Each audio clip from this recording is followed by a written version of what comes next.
Israël, comment ça marche? Vous allez adorer comprendre Israël. Israël, comment ça marche? Sur Studio Kalita. Salut à tous, bienvenue. Si vous avez des enfants scolarisés, dans les Khativat Benaim, en tout cas au lycée israélien, c'est le moment de vous accrocher à votre poste, à votre tablette ou à votre ordinateur, peut-être même à votre téléphone portable, parce que nous allons tout savoir sur le bac israélien grâce à un ancien directeur d'école bien connu, Yitzhak Grunwald. Bonjour Yitzhak. Bonjour. Merci d'être venu.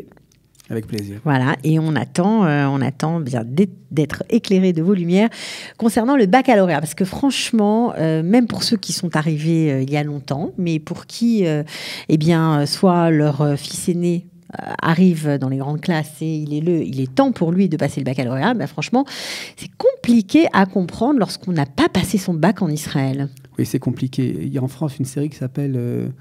l'histoire pour les nuls. Le bac pour les nuls. Le bac pour les nuls. On va essayer. Moi, ça me va, le bac pour les nuls, c'est parfait. Voilà. Ouais, c'est compliqué. Donc, on va essayer vraiment dans les grandes lignes. Alors, ça commence quand, le bac? Le bac, ça commence à partir de la seconde, mais il n'y a pas d'examen extérieur en seconde. Alors, seconde, c'est quelle classe en hébreu? Kita Yud. Kita Yud, ok. Donc, Kita Yud, ça, encore une fois, il faut dire aussi une chose, ce dont je parle, c'est de la dernière réforme qui a été instaurée par le ministre Piron, qui n'est plus ministre, maintenant c'est Bennett qui est ministre. Mais Piron, il a décidé, et Bennett continue dans cette lignée-là, qu'en seconde, il n'y a pas d'examen du baccalauréat. C'est l'école qui va donner une note aux matières étudiées. C'est un contrôle continu, en fait. C'est un contrôle continu. En principe, c'est 30% du baccalauréat se joue déjà dans les classes de la seconde. Alors, il y a une note qui fait 100%. On sait déjà que 30% de la note finale du bac se joue en Kita Yud. Oui, se joue en Kita Yud. Sur un examen de contrôle continu. Sur un examen de contrôle continu. Et alors, ça va dépendre bien évidemment du sérieux des écoles. Parce que si pour parler histoire, on va faire de la danse ou une grande pièce de théâtre, ça arrive, hein. J'aime bien. Et donc, ça va dépendre du sérieux des écoles. Mais aujourd'hui, on m'a appris récemment que le ministère de l'Éducation, si un élève a eu, disons, 100 sur 100, c'est que c'est sur 100, hein, les notes en Israël, c'est pas sur 20, c'est pas sur 100. Et puis, on donne facilement des notes élevées. Hein, c'est pas comment... On peut avoir 100. D'accord. Ça existe. Et 60, c'est la moyenne. Maintenant, si un élève a eu 100 dans une matière, disons en histoire, disons en seconde, et au baccalauréat, il s'est pris une gamelle, il a eu 40, on ne va pas dire, bon, allez, 100 pour 30% et 40. Et aujourd'hui, ça va dire, attends, il y a quelque chose qui ne va pas. Donc, dans quelle manière? D'abord, on contrôle l'école pour voir en seconde ce qu'ils font, mais certains élèves où il y aura un tel écart entre l'examen extérieur... D'accord, donc c'est un contrôle continu, mais révisable au cas par cas si la note du bac lors de l'examen a été mauvaise 1 ou 2 ans après. Voilà. Ok, donc ça, c'est important de le préciser. Les 70% restants, c'est comment? Sur les 70%, il y a aussi une note qui est donnée sur l'ensemble des études faites pendant 3 ans, hein, ce qu'on appelle un Tziyun Magen. Ça veut dire Yud, Yud Aleph, Yud Bet? Oui, c'est-à-dire qu'on donne, si vous voulez, par exemple, en littérature, d'accord, par exemple, il y a aussi, donc il y a une partie qui est faite en seconde, et il y a aussi, avant les examens, il y a le professeur de littérature qui va donner, ça va être approuvé par le directeur d'école, ce qu'on appelle une note au préalable, un Tziyun Magen, qui va essayer de donner une évaluation générale.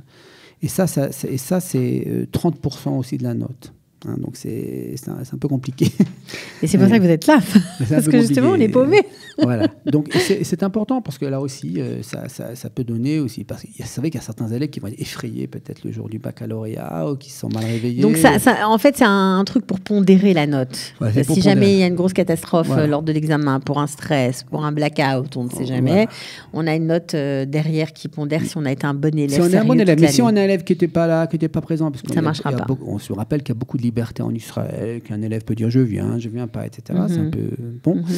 Et donc, si l'élève il a très peu participé, il n'était pas présent, il faisait passer devoir rien à faire. Donc en principe, la note aussi qui va être donnée, elle compte aussi. Ah oui, elle va être mauvaise, elle va être une note qui au contraire il se peut qu'un élève soit très très intelligent et qu'il ait beaucoup bossé, il va avoir une très bonne note au baccalauréat, mais la note qui va lui être donnée au préalable, qui est censée l'aider, à ce moment-là, ne va pas l'aider, au contraire, va lui faire baisser sa moyenne.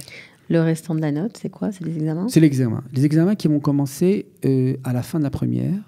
donc au Yud deuxième Aleph. semestre, oui, Yud Aleph, et qui vont être au premier semestre de la terminale et au deuxième semestre de la terminale. Dans certains cas précis, pour les écoles, pour les classes d'éducation Mais est-ce spéciale. que ça se passe, excuse-moi Yitzhak, mais est-ce que ça se passe comme en France où on va dans un autre établissement passer un examen vraiment avec une copie cachée, etc. On ne sait pas les noms anonymes ou pas du tout? Non, ça se passe dans l'école, Ok, mais avec des surveillants qui viennent de l'extérieur. d'accord. Et avec mais bien évidemment, Les copies sont anonymes? ah oui, tout est anonyme. D'accord, tout c'est comme, c'est vraiment donné. L'examen arrive quelques heures avant avec un C'est un comme service particulier. Oui, il y a un côté quand même assez officiel. D'accord. Les élèves sont impressionnés, hein. Il y a un certain stress quand même, c'est certain. Mais c'est plus agréable que ça se passe dans l'école, avec le corps enseignant autour, etc., etc. Il y a des profs qui viennent, qui vont donner un petit bonbon, un petit chocolat à l'israélienne. à l'israélienne, quand même à l'israélienne. Alors combien de matières pour le bac? Pour le baccalauréat, il y a des matières qui sont obligatoires, qu'on est obligé de passer. D'abord l'hébreu, ce qu'on appelle l'achon. Hein. Il y a la littérature. Donc, ça fait 2. Ça fait 2. Il y a aussi, dans le monde mamlarti dati, dans les écoles religieuses, on est obligé de faire un peu de littérature et un peu de pensée juive aussi. Donc ça va se séparer, hein, c'est deux coefficients donc en tout. Il y a l'histoire. Il y a ce qu'on appelle l'éducation civile, Ezrachut, et les mathématiques et l'anglais.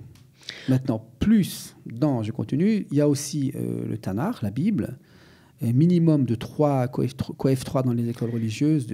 Alors là, on va y revenir parce qu'il y a d'abord les matières principales, donc celles dont on a énoncé, et chaque matière principale a un coefficient différent. C'est oui, ça? Il y a le minimum, si vous voulez. Quand On dit comment, coefficient en hébreu? Yechidot.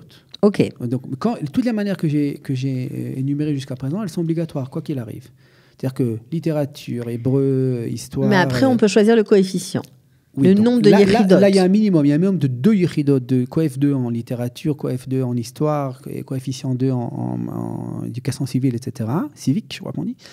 Et aussi mathématiques, anglais qui sont obligatoires. Et le Tanakh, la Bible, est obligatoire aussi dans les deux systèmes, aussi bien religieux que non religieux. Simplement, dans le système religieux, c'est minimum de 3 unités, minimum de coefficient 3 yechidot.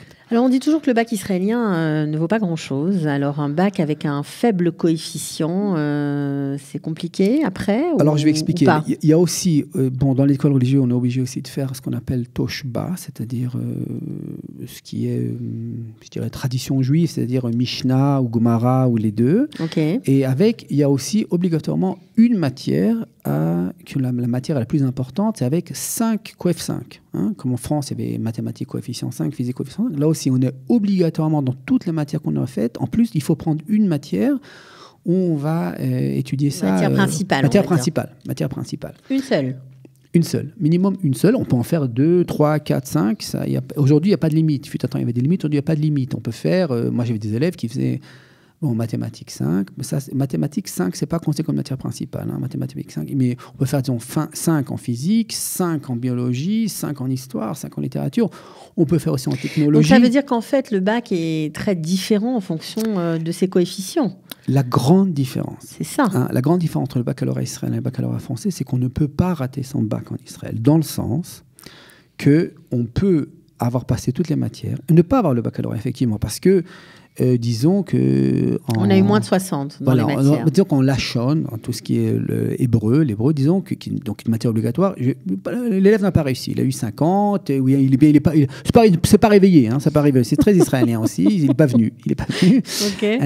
Et donc, à ce moment-là, ce qui va se passer, c'est qu'il n'est pas obligé de... on ne double pas, on ne redouble pas en Israël, ça n'existe pas. Mais il va passer cette matière après, ou pendant l'armée, parfois, ça arrive pendant l'armée. Ou après l'armée. Il va rattraper.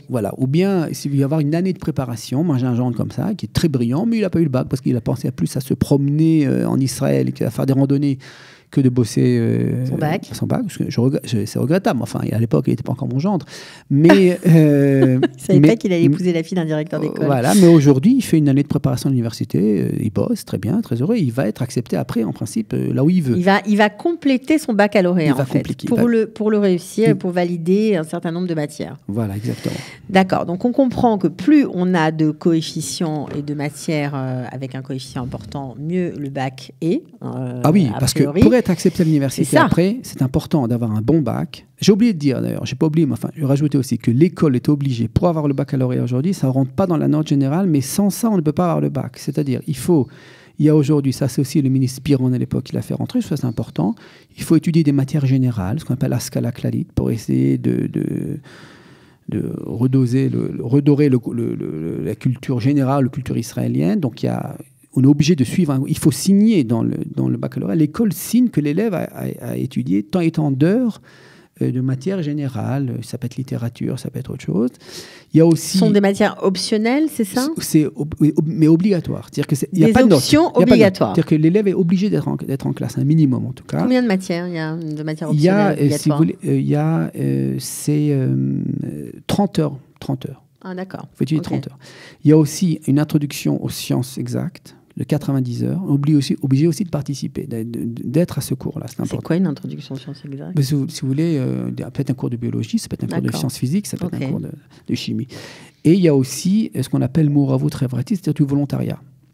Et c'est vraiment partagé. Et ça rentre dans les notes du bac ? Ça rentre pas dans les notes du bac, mais ça rentre dans le bac. Dans l'appréciation. Voilà, dans l'appréciation. Si il n'y a pas la signature du directeur d'école, que l'élève a fait 90 heures de volontariat en classe de seconde, 30 heures en classe de première et 15 heures en classe de terminale, c'est pas facile, des heures qui sont d'ailleurs globales, hein, ça peut être ensemble la classe, pas une partie c'est individuel, une autre partie c'est ensemble. Sans cette signature-là, il n'y aura pas le bac. Moi, ça m'est arrivé on est très très loin du bac français. Là. Oui, bon, c'est ce que je disais dans une autre occasion, c'est le souci d'épanouissement en fait personnel, qui est important ici. Pareil d'ailleurs pour l'éducation, ce qu'on appelle Chinur Goufani, c'est ce qui est sport, éducation, comment on dit sport. Et là aussi, ça ne rentrera pas dans la note du bac, mais on est obligé de passer l'examen. Alors, juste pour conclure, parce que on pourra en parler pendant des heures, quelle est la grande différence, ou la différence, entre Mégamot et Yechidot, comme on dit? Mégama, c'est la matière principale. D'accord. C'est-à-dire que, par exemple, il y a certains élèves qui ont étudié, moi, dans mon lycée, on faisait informatique et... ça technologia, c'est-à-dire informatique et robotique. On peut choisir. Et on peut aller dans une école où il y aura 7 mégamins, choisir son lycée en fonction de la matière principale qu'on veut présenter au baccalauréat. Oui, donc plus les lycées ont d'infrastructures, plus ils peuvent proposer de matières principales. Alors ça peut être quoi? Ça peut être théâtre, ça peut être bio, ça peut être physique, ça peut être ce qu'on veut. Cinéma. Ça peut être théâtre, ça peut être graphisme, graphologie, ça peut graphisme, pardon. Ça peut être informatique et robotique. Ça peut être cyber aussi, donc dans le monde de l'informatique. Et c'est très important parce que d'abord, souvent dans les matières exactes, c'est souvent très très très sérieux, et ça va jouer un avenir après pour l'élève l'armée va être intéressé par un élève qui a étudié par exemple cyber, qui est tout ce qu'on appelle sécurité informatique, ou bien robotique, etc. L'armée va dire ça, ce sont des élèves qui m'intéressent. Bon, ils ne seront pas forcément dans les parachutes, dans les parachutistes. Oui, mais disons qu'ils sentent qu'il y a une sensibilité qui les intéresse. Oui. Donc ils les recrutent pour certaines unités spéciales. Pour certaines unités. Donc il faut vraiment réfléchir très en amont, quoi. Il faut réfléchir très en amont. Il faut aussi comprendre que moi, je dis ça toujours à mes enfants, je dis ça à mes élèves aussi. Plus vous bossez maintenant, plus vous aurez la vie facile après. Parce qu'après, pour être accepté à l'université, il y a deux choses qui vont compter, le baccalauréat et ces fameuses psychométriques. Mais plus le baccalauréat il va être bon. Alors ça veut dire quoi? Ça veut dire plus de coefficients, plus de mégamotes? Plus de points. Par exemple, automatiquement, un élève qui a fait un bac maths avec 5 unités, donc coef 5 en mathématiques. Donc, comme vous dites coef, c'est Yechidot. Yechidot, il aura un bonus de 35 points. Donc c'est important. Au-delà de la note. Et donc c'est important. Oui, parce que c'est aussi, alors c'est ça que c'est un bac avec des matières principales, des matières optionnelles, des coefficients et des bonus. Oui, des bonus aussi qui seront très importants après pour l'université. Par exemple, vous savez que c'est très difficile d'être accepté en médecine en Israël. Exact. C'est pas comme en France, c'est très difficile. Et donc il faut avoir un coefficient. Il faut avoir si on a plus le bac sera élevé, moins on devra pas avoir un psychométrique qui est crevé le plafond. C'est-à-dire que lorsqu'on a un très bon bac avec des coefficients dans plusieurs matières, des coefficients élevés dans plusieurs matières, on n'aura pas besoin d'avoir un score très élevé au psychométrique. En tout cas, pas un score impossible. Voilà, c'est ça. Moi, j'ai un neveu qui est un gamin intelligent, mais je ne sais pas quel est son bac. Il étudie médecine en Pologne. à Katowice. Bon, il n'a pas l'air malheureux là-bas, mais c'est un peu étrange quand même. Je veux dire, il y a Oui, beaucoup c'est très d'Israéliens. étrange, On trouve beaucoup d'Israéliens en Pologne, on trouve en Amérique du Sud, parce qu'ils n'ont pas été en acceptés. Grèce, en Italie. Oui, il y en a ils n'ont pas partout. été acceptés dans le système universitaire israélien. Oui, parce qu'ils ont glandé pendant les années de Alors, bac. je ne sais pas, pour mon neveu, je ne sais pas, je ne vais pas dire que je l'aime trop, mais de manière générale, je veux dire, beaucoup d'élèves qui, effectivement, n'ont pas... on voit, c'est très fréquent. Alors, quel est le meilleur conseil que vous pourrez donner pour des parents qui ont leurs enfants, qui sont déjà dans ces classes-là, qui n'ont pas passé leur bac en Israël, donc même s'ils sont là depuis 20 ans, 30 ans, mais eux, ils n'ont pas passé leur bac ici, ils ne savent pas comment ça fonctionne. Bon, d'abord, de manière générale, comprendre que l'adolescence, c'est assez compliqué pour un enfant qui... Mais non, pas du tout. Oui, il faut que la maison reste un havre de paix dans tous les cas. Ok. C'est-à-dire qu'il faut comprendre... Il va falloir répéter cette phrase. Voilà, non, vraiment, c'est très important, vraiment, qu'il y ait un dialogue ouvert entre les parents et les enfants à tout âge, à tout moment, qu'on puisse... voilà.